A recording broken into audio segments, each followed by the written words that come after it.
We live in a wild, crazy world these days. You want to get some suggestions for some practical things that I'm carrying? Stick around, let's check it out. Hey everybody, welcome. If you're new here, my name is Scott and I live in the outskirts of Austin, Texas.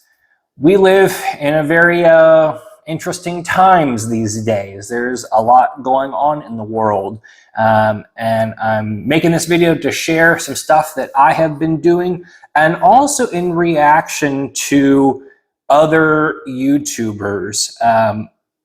I'm concerned about what's going on, and so I'm scrolling YouTube looking for other ideas, and all the other big prepper YouTubers and their EDC kits are just full of things that go bang and very expensive knives. I'm one of the 68%ers. I drive a Honda Fit and I work in an office cube. So I'm a normal person. So I wanted to show everyone what a normal kit for abnormal times could look like. You ready? Let's check it out. As you can see, this is a very, very tactical bag. This is a $9 tool bag from Harbor Freight that I had laying around. As I mentioned, I drive a Honda Fit, so this doesn't take up a lot of space. I can fit it underneath the back seat. And by intentionally getting a small bag, it really forces you to consider what you're putting inside of it. If you have a ginormous 80-liter, Vertex, you're going to be you're going to want to stuff it full of things that you probably don't need. So by intentionally limiting yourself, you really have to think about every little piece that goes inside here. Before I tear into this, I want to set some parameters. So what am I afraid of? What am I preparing for? And that's a question that most preppers do not spend enough time thinking about. I'm not worried about World War III, not yet, not directly. I'm not worried about Civil War. I'm not worried about ICBMs coming inbound. I'm not worried about zombies. Okay, so let's take kind of the big stuff out of the way. What am I worried about? Active shooter or bomb attacks. So I have equipment for that.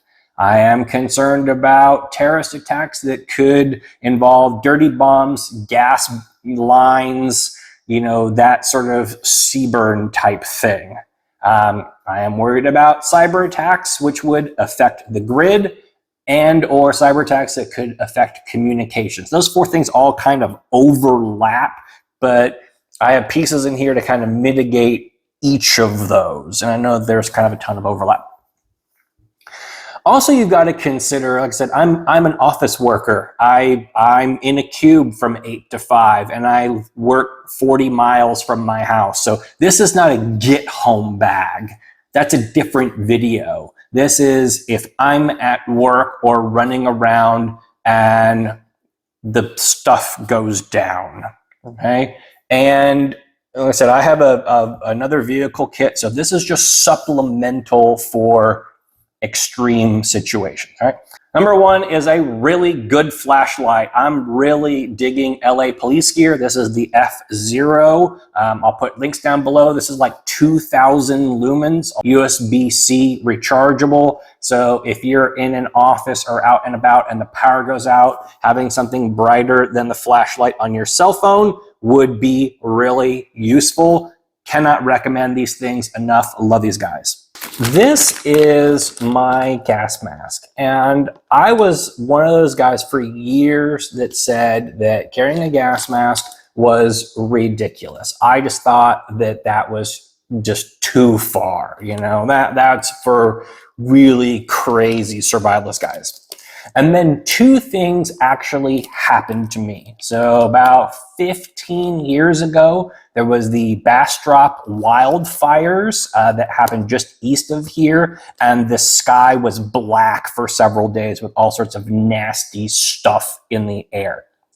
The second thing that happened was I actually drove through protests a couple of years ago where law enforcement was tear gassing the crowd, and I drove smack through the middle of it. No politics, please, but it really did happen. So I bought a respirator from Amazon and a couple from Home Depot.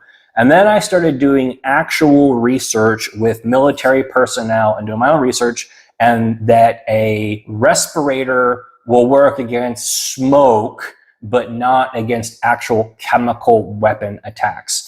So this is a MIRA gas mask. This is the real deal. MIRA did send this to me, full disclosure, but I bought a different filter and I would have bought this anyway. So MIRA is the big name. They're actually not far from me. What's up, MIRA? So they're in Cedar Park, here in the outskirts of Austin. So they're in the area. So, but I want to show you what's kind of inside my little kit. So I'm keeping the filter. I bought the special chemical filter. I'm keeping it in the plastic. Side note, because I know someone will comment, yes, I know I have a beard and I know that this will not seal all that great, but it's better than holding my breath. And I have put it on and sucked it down and it did a pretty good job. It's not perfect. It's what I'm willing to do. Okay. So keeping the chemical filter sealed. And then this is a rain poncho that I figured if I had enough time that I could throw this over my body to keep whatever chemical agent it is off of me, like a poor man's mop suit. These are $1, right? Same thing, a little package of gloves, again, to keep the stuff, whatever the agent is, off of my hands while I'm trying to get situated.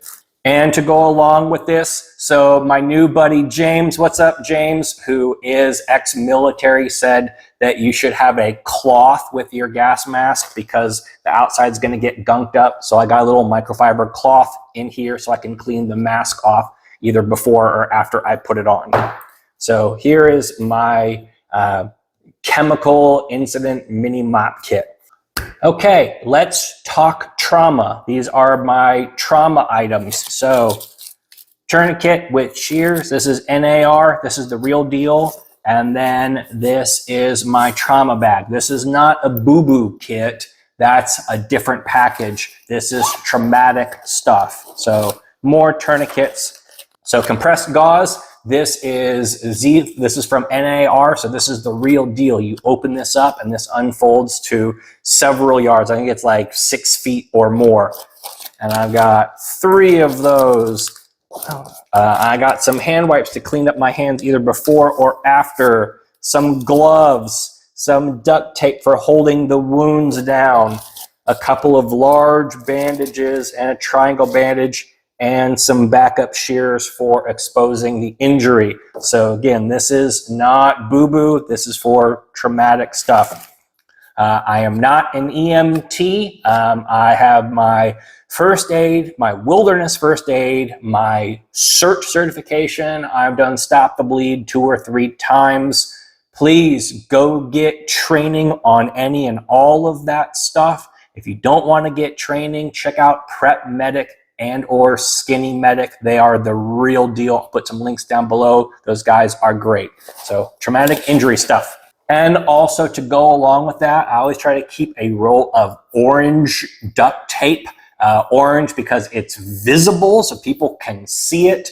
Again, you could use this to brace an injury or to wrap around a packed wound to hold it in place. Duct tape is super versatile, obviously injuries, repairing stuff, and I always have it in bright orange so that way it can be seen. Doesn't take up a lot of space. You can put other things inside here, so handy thing to have.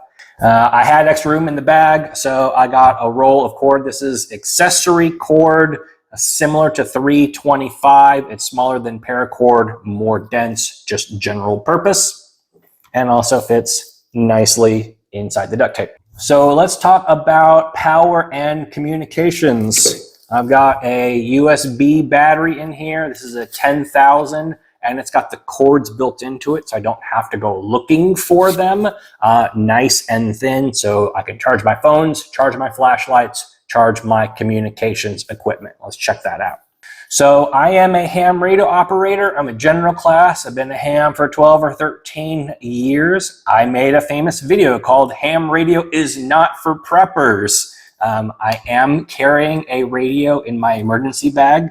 It's less for communicating and more about gathering information from local repeaters. Yes, you can talk to this, and yes, I can talk to other people, but I really have this in here so that way I can hear chatter from FRS, GMRS, and other ham radio operators. If there was a mass event, I could get intel of what was going on. So this is a Yaesu VX5. I have a 7R that I've had for 13 or 14 years, and it's awesome.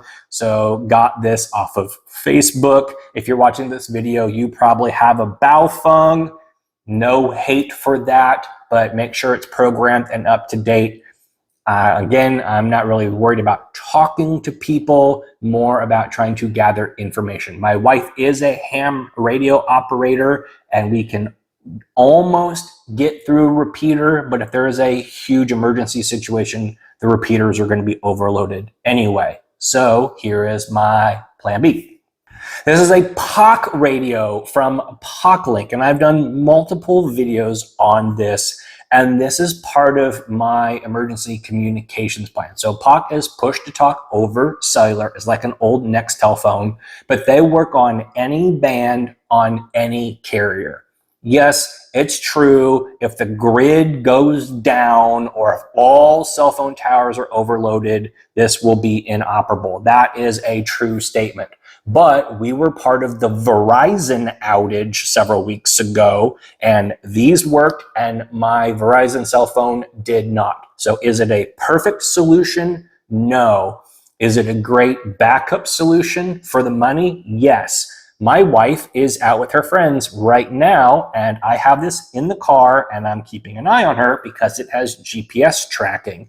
And again, if there was some sort of major event and the primary towers were overloaded, this would give another communication option. I got a great discount code down below. A pair is under $400, but it's still cheaper than a cell phone. And again, this will work on any carrier. So a great kind of backup option, great for kids or elderly people that might be technologically challenged. Got a multi-tool, nice Leatherman Wingman, I believe it is. Doesn't take up any space at all. Again, emergency situation. I have a lot of different tools, options, and I had this laying around. It didn't take up any room to toss it into the kit. You can probably guess what's inside here. I'm not going to show it on my channel, but I do have protection options. Well, I hope that gave you some ideas. As you can see, none of this stuff is really crazy expensive. The most expensive thing is the MIRA gas mask, which you can go cheap on if you really want to and get a respirator, depending upon what your threat assessment is. MIRA's got some cool sales going on right now. I am not affiliated with them. If you want to tell them Scott from Texas Prepper Project says hi and sent them, great, but I get no affiliate commissions from them. They really are one of the best out there. So if you want good gear, check out MIRA, but I'm not attached with them. So there it is. As you can see, really nothing wild and crazy in there. I think it's all pretty practical considering what I am concerned about and what I am prepping for. The most expensive thing in there is the gas mask from MIRA. You can go cheaper and do a 3M respirator from Home Depot if you want. Just do your research as to what it will protect against. So if you enjoyed this video, please give me a thumbs up and drop a comment down below. And thanks. We'll catch you on the next one.